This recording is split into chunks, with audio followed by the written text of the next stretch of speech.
নমস্কার বন্ধুরা, আজ আমি আবারও চলে এসেছি আপনাদের সামনে আবারও একটি নতুন রেসিপি নিয়ে। আজ একটা সম্পূর্ণ ইউনিক রেসিপি নিয়ে এসেছি, তো দেখতে থাকুন আজ আমি কি বানাই। তো এখানে দেখুন আমি নিয়ে নিয়েছি একটা ডিম, আর নিয়ে নিয়েছি দুধ, আর নিয়ে নেব 2 চামচ চিনি। আমি 2 চামচ নিচ্ছি, আপনারা আপনাদের মতন করে নেবেন। আমি 3-4টে এলাচের গুঁড়ো করে নিয়েছি, এলাচ গুঁড়োগুলো দিয়ে দেবো। সেটার উপরে আমি কড়াই বসিয়ে দিয়েছি, দিয়ে দেবো ঘি। এটা আমি ঘিয়েই করব। এখানে আমি একটা ডিম ফাটিয়ে দেবো। ডিমটা আমি ভালো করে ফেটিয়ে নেব। আপনারা চাইলে চিনির গুঁড়োও ইউজ করতে পারেন। ডিমটা আমার ফাটানো হয়ে গেছে, এবার আমি দিয়ে দেবো এর মধ্যে 1 কাপ দুধ। এবার দুধটা দিয়ে একটু ভালো করে ফেটিয়ে নেব। আমি এখানে এলাচের গুঁড়ো ব্যবহার করলাম, আপনারা চাইলে কিন্তু এরকম ভ্যানিলা এসেন্টও পাওয়া যায়, ভ্যানিলা এসেন্টও দিতে পারেন, কিন্তু আমি এটা আজকে দেবো না। এরকম অরেঞ্জ ফুড কালার পাওয়া যায়, আপনারা চাইলে কিন্তু একটু দিতেই পারেন। আমি এখানে একটু দেবো, না হলেও ক্ষতি নেই, দিলেও কালারটা ভালো আসবে।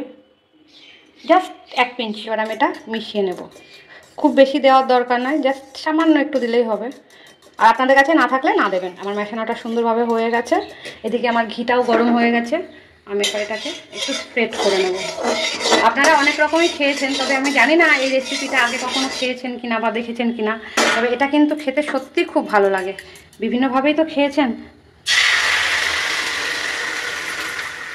তো দেখুন, এবার এটা হালকাভাবে নাড়তে হবে, এটা সমানে নাড়তে হবে, একদম ঝুরঝুরে হয়ে যাবে মিহিদানার মতন। এইভাবে আমাকে বিশ্বাস করে এইভাবে একবার বানিয়ে খেয়ে দেখবেন, এটা খেতে দুর্দান্ত লাগে।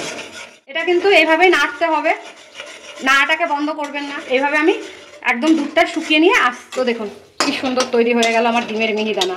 তো আমাকে বিশ্বাস করে অন্তত একবার বাড়িতে এটা বানাবেন, এটা খেতে সত্যি খুব ভালো লাগে। এটা যাকেই দেবেন তারাই খুব পছন্দ করবে। দেখেছেন একদম ঝুড়ি ঝুড়ি মিহিদানা কি সুন্দর হয়ে গেছে। এটা খেতেও দুর্দান্ত লাগে, এটা কি সুন্দর লাগছে। তো ভিডিওটা তখন দেখার জন্য অনেক ধন্যবাদ। ভিডিওটাকে অনেক অনেক করে লাইক করুন, শেয়ার করুন, আর এই চ্যানেলটিকে সাবস্ক্রাইব করে রাখুন, যাতে আগামী ভিডিওগুলো আপনারা খুব সহজে আর তাড়াতাড়ি পেয়ে। তো আমি আশা রাখবো আপনারা অবশ্যই এই রেসিপিটা একবার বাড়িতে ট্রাই করবেন, আর এটা একবার বানালে বারবার আপনাকে বানাতে হবে। তো ভিডিওটা আজকে এই পর্যন্তই, দেখা হবে নেক্সট ভিডিওতে। ততক্ষণে টাটা।